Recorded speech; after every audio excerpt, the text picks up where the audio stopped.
తెలుగుదేశంలో పదవులు రానోళ్ళు బోల్డ్ అంతమంది ఉంటారు, అసంతృప్తి ఉంటుంది. వాళ్ళు ఎక్కడికి పోవాలా? ఆల్టర్నేటివ్ లేదు. వైసీపీ ఉంది కదా, అక్కడ ఇప్పటికే నిండిపోయి ఉన్నది.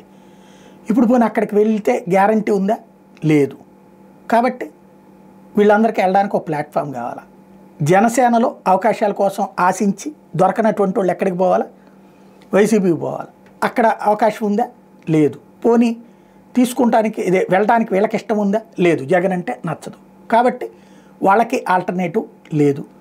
భారతీయ జనతా పార్టీలో ఆల్రెడీ పార్టీని నమ్ముకున్నటువంటి వాళ్ళు ఉన్నారు. వాళ్ళకి అక్కడ శూన్యత ఉందా అంటే బీజేపీకి లేదు. బీజేపీలోకి రావచ్చు, వీళ్ళందరూ కూడా అటు రావచ్చు, కానీ బీజేపీ కూటమిలో ఉంది కాబట్టి వాళ్ళని తీసుకోలేదు. కాంగ్రెస్ పార్టీలో గతంలో ఉన్నత స్థితుల్లో పొంది వరుసపెట్టి 3 సార్లు కాంగ్రెస్ పార్టీని నమ్ముకుని ఇక గతి లేదనుకున్నటువంటి వాళ్ళ పరిస్థితి సీనియర్లు, వాళ్ళకి ఒక స్పేస్ కావాలి.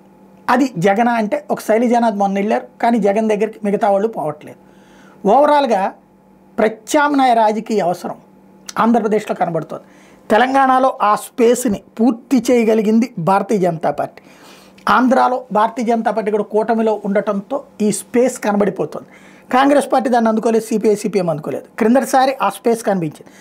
తెలుగుదేశం పార్టీలో నుంచి వెళ్ళే వాళ్ళకి, జనసేనలో అవకాశాలు లేనటువంటి వాళ్ళకి ఆ రోజున ఆల్టర్నేటివ్గా వైసీపీ అప్పటికే నిండిపోయింది కాబట్టి పెట్టుకోవాలి. ఫలితం అక్కడ గ్యాప్, ఆ గ్యాప్ని బీజేపీ అందుకోలేకపోయింది. ఫలితం ఏమైపోయింది?